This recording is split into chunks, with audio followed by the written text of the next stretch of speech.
விவாஸ் ஏறக்குறைய 3 வருடத்திற்கு முன்பாக நம்முடைய தென்னை ரகத்தினுடைய நாட்டு ரகத்தை சாகுபடி செய்து அந்த சாகுபடி செய்த தோட்டத்தை 2 வருடத்திற்கு முன்பாக பசுமை பூமி கள ஆய்வு செய்து சில அறிவுரைகளை கூறிவிட்டு 2 வருடங்கள் திரும்பவும் பசுமை பூமி அதே தோட்டத்திற்கு இன்றை வந்திருக்கிறோம். இந்த தோட்டத்தினுடைய உரிமையாளர் பார்த்தீங்கன்னு சொன்னா திருமதி கார்த்திகாயினி மேடம் வெளிநாட்டுல இருக்காங்க.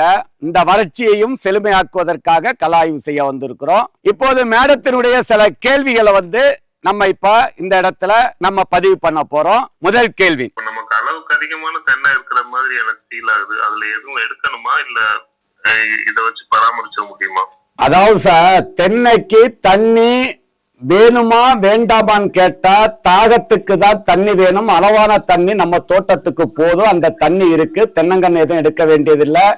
இடைவெளி 18 சின்ன கன்றுகள் போட்டிருக்கிறது. 18 அடி 20 அடியில இருக்கு. பெரிய மரங்கள் 25 அடி 23 அடி 22 அடி எல்லாமே முறையா இருக்கு. இதுல வறட்சி பூமியில எப்போதுமே தென்னங்கன்றுகள் நடும் போது இத மாதிரி கொஞ்சம் க்ளோஸ் பிளான்டிங் தான் பண்ணணும். அதெல்லாம் முறையா பண்ணிருக்காங்க. இதுல பட்ட தென்னை மரங்கள் 3 கன்றுகளுக்கு பதிலாக மாட்டு கன்றுகள் போட சொல்லியிருக்க. வேற கன்றுகள் எதுவும் எடுக்கக்கூடாது. அடுத்து இதுல என்ன பிரச்சனைன்னு சொன்னா, இவங்க தோட்டத்தை களைகள் தென்னை மரத்துல ஈரத்தை பாதுகாக்கிறது. உள்ள இருக்கிற களைகளை நம்ம டேமேஜ் பண்ணக்கூடாது. அப்படி இல்லாட்டி அந்த களைகளை கட்டுப்படுத்துறதுக்கு அவங்க பரங்கிக்காய், பீர்க்கங்காய், சுரக்காய் இத மாதிரி பட்ட கொடிகளை தென்னை மரத்தை சுத்தி நட்டு அந்த வரப்புல நட்டு அந்த கொடியை சுத்தி பரப்பி இருக்கணும். அந்த மண்ணினுடைய ஈரப்பதத்தை பாதுகாக்கிறதுக்கு தான் கடவுள் களைய படைச்சிருக்காரு. அடுத்து களைகள் இருந்தா மண்ணுல ஈரப்பதம் இருக்கும், குளிர்ச்சி இருக்கும்.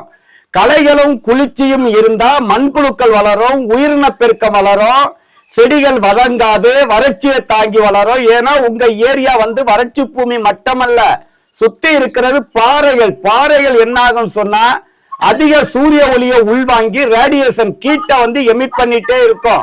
அப்ப இத எல்லாத்தையும் குறைக்கிறதுக்கு நீங்க என்ன பண்ணிருக்கன்னு சொன்னா, அந்த மழை காலத்திலேயே நீங்க மாமரத்தை ஒண்ணு கவாத்து பண்ணிருக்கணும், தேக்கு மரத்தை கவாத்து பண்ணிருக்கணும். தோட்டத்தை முழுவதும் கொள்ளு விதைச்சிருக்க. நீங்க அந்த கொள்ளு உங்க தோட்டத்துல இருந்தாலே தென்னை மரத்துக்கு தண்ணி பாய்க்காட்டும், தென்னை மரம் பசுமையா வளரும். இப்ப 2வது வட்ட பாத்தி எடுத்திருக்கிற மெதடு தவறு. அடுத்து அந்த வட்ட பாத்தி சுத்தி தண்ணி முழு வட்டத்துல பாயணும்னு கட்டாயம் கிடையாது. தண்ணி பாயிற இடத்துல தென்னை நாற்கழிவு கோகோ பீட்ஸ் போட சொல்லியிருக்க. கோகோ பீட்ஸ் போட்டு அதுக்கு மேல வண்டல் மண் கிடைச்சா வண்டல் மண் போடுங்க. வண்டல் மண் கிடைக்காட்டு ஆட்டு புழுக்கைகள் போட்டு அதை சுத்தி 2-3 நாள் வாழைக்கட்டைகளை வெளியில வைக்கலாம். அவுட்டர் கவர்ல, இன்னர் கவர்ல தென்னை மரத்தை ஒட்டி வாழைகள் வைக்க கூடாது. ஆமா, அதாவது 3 அடிக்கு வெளியில அந்த பேசின்ல. அதுக்கடுத்து சின்ன கண்ணுகளுக்கு எத்தனை லிட்டர் தண்ணி கொடுக்கணும், பெரிய மரங்களுக்கு எப்படி தண்ணி கொடுக்கறது, வரப்ப சுத்தி ஈரம் காயாம இருக்கிறதுக்கு கத்தரிக்காய், மிளகாய், பரங்கிக்காய், பூசணிக்காய், சொரக்காய் இத மாதிரி கொள்ளு, கொளிஞ்சி எது வேணாலும் நீங்க நட்டு வைக்கலாம். கரம்ப மண்ணு ஒரு தென்னை மரத்துக்கு நீங்க எப்படி பார்த்தாலும் ஒரு 100 கிலோ குறையாம அந்த வட்ட பாத்தி உள்ள போடணும். அப்ப போட்டின்னு சொன்னா அது ஈரத்தை வாங்கி வச்சிரும். வாட்டரை நிறைய ரீடைன் பண்ற கெப்பாசிட்டி கடவுளுடைய படைப்புல கரம்ப மண், அலுவியல் சாயில்னு சொல்லுவோம், அல்லது லேட்டரைட் சாயில்னு சொல்லுவோம். அதை கொடுத்து அதை சுத்தி அந்த கொள்ளு இத மாதிரி செடிகளை விதைச்சு வேர் முடிச்சு தாவரங்கள் உங்களுக்கு தெரியும், லெகுமினேசிய கிராப்னு சொல்லுவோம், ரைசோபியா நிறைய இருக்கும். இப்ப தென்னை மரம் 3 வருஷத்தினுடைய வளர்ச்சி கிடையாது, 1.25 வருஷத்தினுடைய வளர்ச்சி தான் பெரிய மரத்துல இருக்கு. மேடம் நல்லா இருக்கு. நீங்க எங்க துபாயில இருக்கிறீங்களா மேடம்? மேடம், அந்த தென்னங்கன்று நடும்போது நீங்க தான் நட்டீங்களா வேற நட்டதா? நான் தான் சார் இருந்தேன். பின்னாடி பெருசுக்கெல்லாம் நான் இருந்தேன், சின்னதுக்கு நான் இல்ல. பெரிய மரங்கள்ல அந்த பெரிய மரத்துல தென்னை நடும்போது உள்ள ஆட்டு புழுதி ஏதாவது போட்டீங்களா? இல்ல சார் எதுவுமே போடல. இது மண்புழு உரம் போட்டோம் சார். அப்புறம் அசோஸ்பைரில்லம், ட்ரைகோடெர்மா விரிடி, அப்புறம் வேப்ப எண்ணெய் மாதிரி இருந்தது, அதை ஊற்றி அதுதான் சார் போட்டு பண்ணோம். ஆனா மேடம் இந்த வாட நோய் வந்து 3 மரத்துல வந்திருக்கு மேடம். ஒரு பெரிய மரம் 3 வருஷ மரத்துல ஒண்ணு இருக்கு, கண்ணு மரத்துல ஒண்ணு இருக்கு, இன்னும் ஒரு தென்னை மரம் வந்து குருத்து அழுகி இருக்கு. அது நீங்க பெரிய கண்ணை பிடிச்சிட்டு டிரான்ஸ்பிளான்டிங் எதுவும் பண்ணீங்களோ அந்த வேலியை ஒட்டி பெரிய மரம்? கொஞ்சம் அங்கிட்டு எடுத்து மாத்தி வச்சா சார். அது ஓகே, அப்ப அது ஒன்றும் பிரச்சனை இல்லை, அதுல ஒன்றும் ப்ராப்ளம் இல்லை. உங்களுக்கு ப்ராப்ளம் வந்து 2 மரத்துல தஞ்சாவூர் வாட நோய் ப்ராப்ளம் இருக்கு. அது ஒரு சிவியர் டிசீஸ்.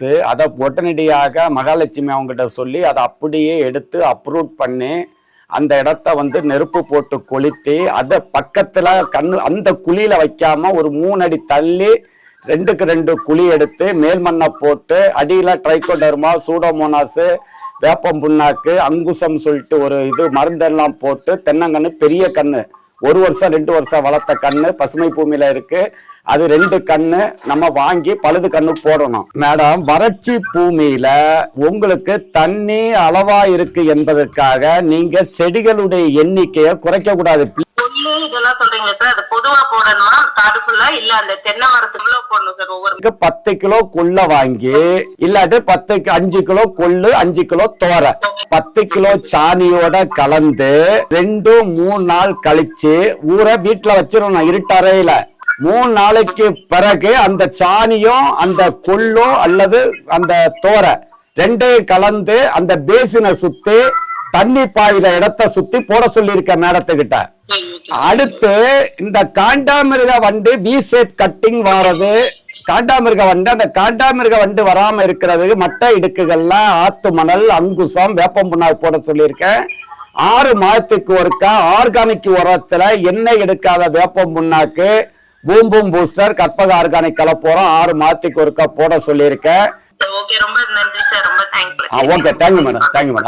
உணவே மருந்து, மருந்தே உணவு. ஒரு செடி வளரணும் அப்படின்னா 16 வகையான ஊட்டச்சத்துக்கள் தேவை.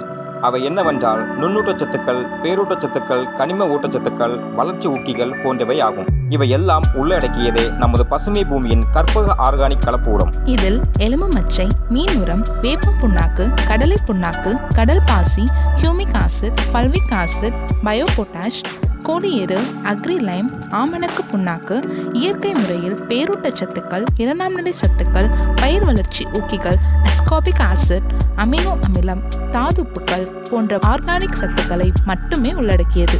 இதை வாழை, ரப்பர், காப்பி, நெல்லி, தேயிலை, பூச்செடிகள், நிலக்கடலை, பாக்கு, காய்கறிகள், தென்னை, ஏலக்காய் போன்ற அனைத்து விதமான பயிர்களுக்கும் பயன்படுத்தலாம். இதை பயிர்களுக்கு பயன்படுத்தும் போது 1 ஏக்கருக்கு 50 to 100 கிலோ வரை பயன்படுத்தலாம்.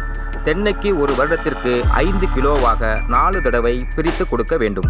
இவ்வாறு பயன்படுத்தினால் ஆர்கானிக் உரமானது வேர் வளர்ச்சியை தூண்டி ஒளி சேர்க்கையை துரிதப்படுத்தி பயிர்களின் ஆரோக்கியத்தை காத்து பூச்சி நோய்களுக்கு எதிர்ப்பு சக்தியை அளிக்கிறது. தென்னையில் உள்ள அனைத்து பிரச்சனைகளையும் சரி செய்கிறது. வாங்கி பயன்படுத்துவீர், அதிக மகசூலை